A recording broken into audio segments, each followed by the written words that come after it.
and gentlemen, distinguished colleagues. Once I had recovered from the shock of finding myself on this panel and not the one I signed up for, I thought I would put some thoughts together. There is a written text which I prepared primarily as a courtesy for the translators, and it was also emailed to you last night.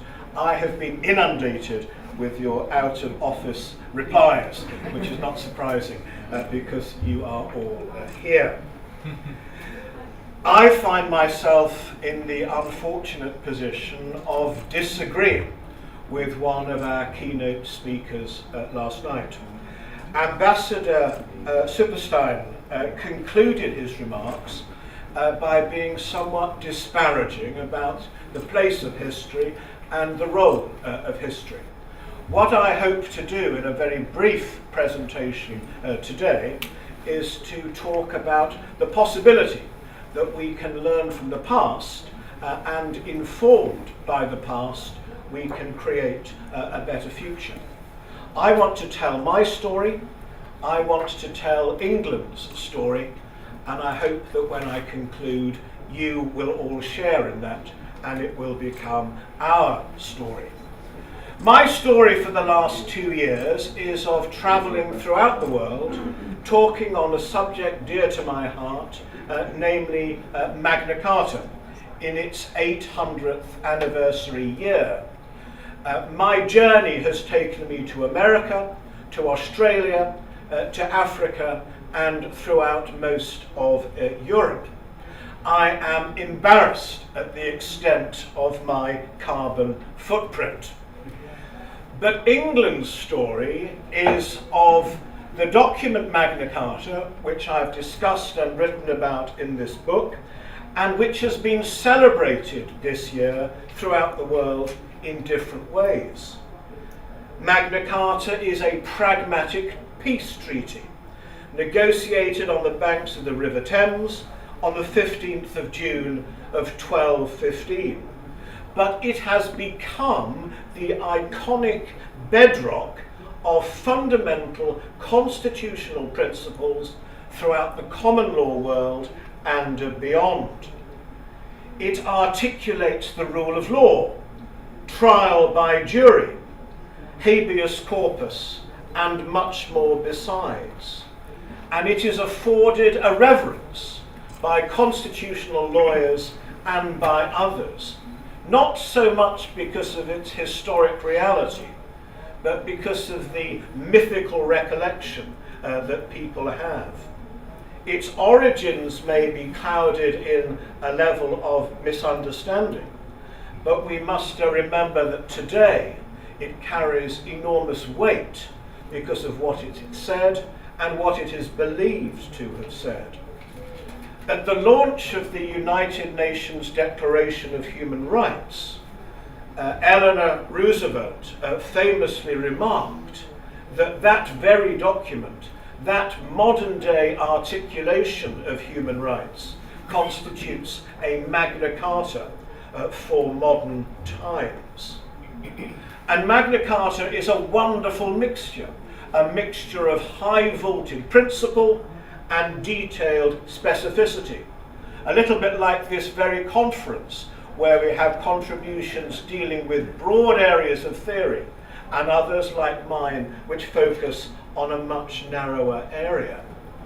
And we must bear in mind that it was the churches, it was Archbishop Stephen Langton, and it was several other bishops who were responsible for negotiating the terms of Magna Carta and for preparing that written text.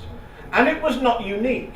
Throughout Western Europe at the time, there were similar charters which dealt with the relationship between the ruled and the ruler, the government and the citizen. The original Magna Carta contained the following clause: all evil customs relating to forests are to be investigated in every county by 12 sworn knights of the country, and within 40 days of their inquiry, the evil customs are to be abolished completely and irrevocably. That clause is not contained in the subsequent reiterations and reissues of Magna Carta. The reason is not because the clause was unimportant, but because the theme reflected in that clause, amplified, strengthened, expanded, and legitimated, was contained in a separate document, the Charter of the Forest, sealed on the 6th of November of 1217, 798 years ago. That document, that Charter of the Forest, was overshadowed by its more famous companion Magna Carta and was consigned to obscurity. But I want to suggest that that document was of enormous importance in its time and is of equal importance today. It deals with the rights of the common man as opposed to the privilege of barons, and it expresses those rights in a far more meaningful way than Magna Carta. It irrevocably altered English land law, and it endured for longer than Magna Carta. It remained in force as part of English law until it was repealed as recently as 1971. That Charter of the Forest re-established rights for free men which had been eroded by William the Conqueror.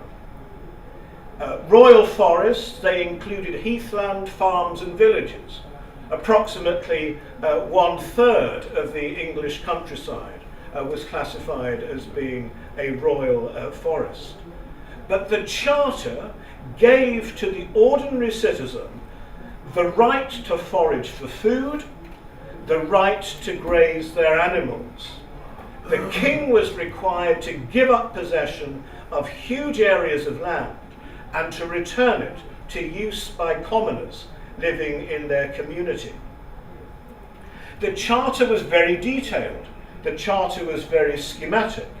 And just as Magna Carta was the foundation of modern-day human rights, so the Charter of the Forest is an early and sophisticated expression of the modern concept of communitarian stewardship of the Earth's resources. And it is in a language and it is in a form dictated by the Church for the benefit of the people. The clauses include the following: every free man shall lodge in the forest if he wishes. Henceforth, every free man in his ward or on his land has the right to make a mill, to create a fish reserve, a pond or ditch, to cultivate land, to provide arable pasture, provided, and here is the important proviso, provided no injury is thereby given to any neighbour. A very advanced and a very nuanced expression of individual rights, and yet rights which are deferential to neighbours and to others living in community. And as an example of further detail, there's a further clause which says, every free man shall have the right to the honey found in his woods. Well, what better expression of right could one wish for than that? The forests had been hunting grounds, sources of revenue for the monarch, and interference with those rights had been the source of particularly hard punishment. It was said of one monarch that he used little discrimination in his public punishments between deer killers and murderers of people. But that was also changed by the Charter of the Forests. Clause 10 reads as follows: no one shall henceforth lose life or limb because of our venison, but if anyone has been arrested and convicted of taking venison, he shall be fined heavily if he has the means, and if he has not the means, he shall lie in prison for a year and a day. Special courts were set up to ensure that the rights articulated in the Charter were brought into full effect. And therefore, as authority passed from the king to the local communities, it was done in a way which did not cause disadvantage to any neighbour. This charter demonstrated the principle of localism, the principle of subsidiarity, and most importantly, the principle of sustainable development. And it did so 8 centuries before they became part of today's political agenda. And the churches, maybe for mixed motives, were the driving force between this important social revolution. King Henry, when he obtained his majority, agreed to uphold Magna Carta and at the same time agreed to uphold the Charter of the Forests. The two became linked in the public consciousness, and the two were thereafter published as a single joint document. Magna Carta has lived on in political history. The Charter of the Forests, regrettably, has been consigned to past memory and to the forgotten world. My call today is that in the same way that we treat the civil rights of Magna Carta as essential to the well-being and the flourishing of any civic society, is that we recapture, reenact, and bring back to life the principles of the Charter of the Forest. We have 2 years before the 800th anniversary of this chapter, of this charter, and it seems an appropriate time that we mark that significant anniversary by, with renewed vigour, taking care of the need for sustainable communities and taking care of property held in community for the good of all. When I spoke to Brett Shafts yesterday, a friend and colleague for many years, and told him I was going to address you on a medieval charter now long forgotten, his eyes glazed over and the colour drained from his face. I would like to think that this charter is a forerunner of those 17 sustainable goals. It's as relevant now as it ever was, and I invite all of you to be the accelerants in bringing it back into the public consciousness. Thank you very much.